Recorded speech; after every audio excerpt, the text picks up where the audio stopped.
ಸಚಿವ ಸಂಪುಟ ವಿಸ್ತರಣೆ ಸಂಬಂಧ ಚರ್ಚಿಸಲು ರಾಹುಲ್ ಕರೆಗೆ ರಾಜ್ಯ ಕಾಂಗ್ರೆಸ್ ನಾಯಕರು ಕಾಯುತ್ತಿದ್ದಾರೆ. ಲೋಕಸಭೆ ಪ್ರತಿಪಕ್ಷ ನಾಯಕ ರಾಹುಲ್ ಗಾಂಧಿ ನಿನ್ನೆ ತಡರಾತ್ರಿಯಷ್ಟೇ ವಿದೇಶ ಪ್ರವಾಸ ಮುಗಿಸಿ ವಾಪಸ್ಸಾಗಿದ್ದಾರೆ. ಖಾಲಿ ಇರುವ 20 ಸ್ಥಾನಗಳ ಸಚಿವ ಸಂಪುಟ ವಿಸ್ತರಣೆ ಬಗ್ಗೆ ಚರ್ಚಿಸುವುದಕ್ಕೆ ಸಿಎಂ ಡಿಕೆ ಶಿವಕುಮಾರ್, ಮಾಜಿ ಸಿಎಂ ಸಿದ್ದರಾಮಯ್ಯ, ಕೆಪಿಸಿಸಿ ಅಧ್ಯಕ್ಷ ಬಿಕೆ ಹರಿಪ್ರಸಾದ್ ಎದುರು ನೋಡುತ್ತಿದ್ದಾರೆ. ಬೆಂಗಳೂರಿನಲ್ಲಿ ಮನೆ ಲೀಸ್ಗೆ ಕೊಡ್ತೀನಿ ಎಂದು ವಂಚಿಸಿರೋ ಆರೋಪ ಕೇಳಿಬಂದಿದೆ.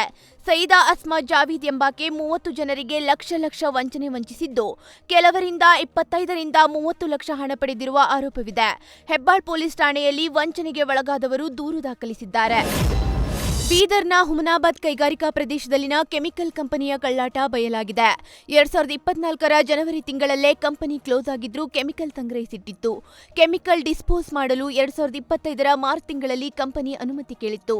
ಆದರೆ ಕೆಮಿಕಲ್ ನೆಲದಲ್ಲಿ ಹೂತಿಟ್ಟು ಅದರ ಮೇಲೆ ಮುರಂ ಮಣ್ಣು ಹಾಕಿ ಮುಚ್ಚಿರುವುದು ಬೆಳಕಿಗೆ ಬಂದಿದೆ. ಸದ್ಯ ಪ್ರಸನ್ನ ಪ್ರೀ ಪ್ರೊಸೆಸಿಂಗ್ ಕಂಪನಿ ವಿರುದ್ಧ ಪ್ರಕರಣ ದಾಖಲಾಗಿದೆ. ಬೆಂಗಳೂರಿನಲ್ಲಿ ಬೇಕಾಬಿಟ್ಟಿ ಕಾಮಗಾರಿ ರಸ್ತೆಯಲ್ಲೇ ಬಿಎಂಟಿಸಿ ಬಸ್ ಗುಂಡಿಗೆ ಸಿಲುಕಿದೆ.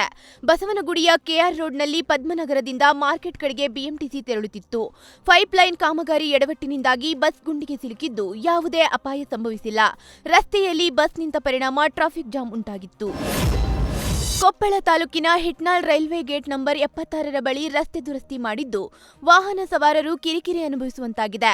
ತಡರಾತ್ರಿ ಓಡಾಡಲು ಇರುವ ಒಂದೇ ಮಾರ್ಗವನ್ನು ಬಂದ್ ಮಾಡಿ ಕಾಮಗಾರಿ ಮಾಡುತ್ತಿದ್ದಾರೆ. ಹೀಗಾಗಿ ರೈಲ್ವೆ ಅಧಿಕಾರಿಗಳ ವಿರುದ್ಧ ಸ್ಥಳೀಯರು ಸೇರಿದಂತೆ ವಾಹನ ಸವಾರರು ಆಕ್ರೋಶ ವ್ಯಕ್ತಪಡಿಸಿದ್ದಾರೆ.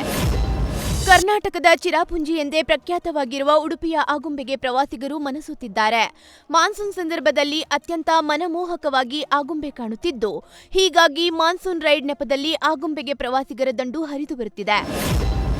ನಿರಂತರ ಮಳೆಯಿಂದಾಗಿ ಸುಪ್ರಸಿದ್ಧ ದೂದ್ಸಾಗರದಲ್ಲಿ ಜಲವೈಭವವೇ ಸೃಷ್ಟಿಯಾಗಿದೆ. ಪಶ್ಚಿಮ ಘಟ್ಟಗಳ ಪ್ರದೇಶಗಳಲ್ಲಿ ಧಾರಾಕಾರ ಮಳೆಯಿಂದಾಗಿ ದೂದ್ಸಾಗರ ಜಲಪಾತದಲ್ಲಿ 310 ಮೀಟರ್ ಮೇಲಿನಿಂದ ಹಾಲಿನ ನೊರೆಯಂತೆ ನೀರು ಧುಮುಕುತ್ತಿದೆ. ದೇಶದ 4ನೇ ಅತಿ ಎತ್ತರದ ಜಲಪಾತ ಎಂಬ ಕೀರ್ತಿಗೆ ದೂದ್ಸಾಗರ ಫಾಲ್ಸ್ ಹೆಸರುವಾಸಿಯಾಗಿದೆ. ಮೈಸೂರಿನ ಕಬಿನಿ ಜಲಾಶಯಕ್ಕೆ ಒಳಹರಿವು ಕಡಿಮೆಯಾಗಿದೆ.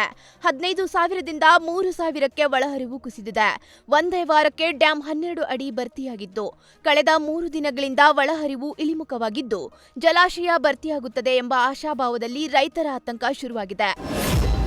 ವಿಜಯನಗರ ಜಿಲ್ಲೆಯಲ್ಲಿ ಮುಂಗಾರು ಮಳೆ ಕೈಕೊಟ್ಟಿದೆ. ಮಳೆಗಾಗಿ ಕಂಬಳಿ ಬೀಸಿ, ಡಮರುಗ, ಡೊಳ್ಳು ಬಾರಿಸಿ ಗ್ರಾಮಸ್ಥರು ವಿಶೇಷ ಪೂಜೆ ಸಲ್ಲಿಸಿದ್ದಾರೆ. ಹೊಸಪೇಟೆಯ ಐತಿಹಾಸಿಕ ಜೋಳದ ರಾಶಿ ಗುಡ್ಡದ ಮೇಲೆ ಜಿಲ್ಲೆಯಲ್ಲಿ ಉತ್ತಮ ಮಳೆಯಾಗಲಿ ಎಂದು ಗೋರಪ್ಪನ ಕಂಬಳಿ ಬೀಸಿ, ಭಂಡಾರ ತೋರಿ, ಡೊಳ್ಳು ಬಾರಿಸಿ ವಿಶೇಷ ಪೂಜೆ ಮಾಡಿದ್ದಾರೆ.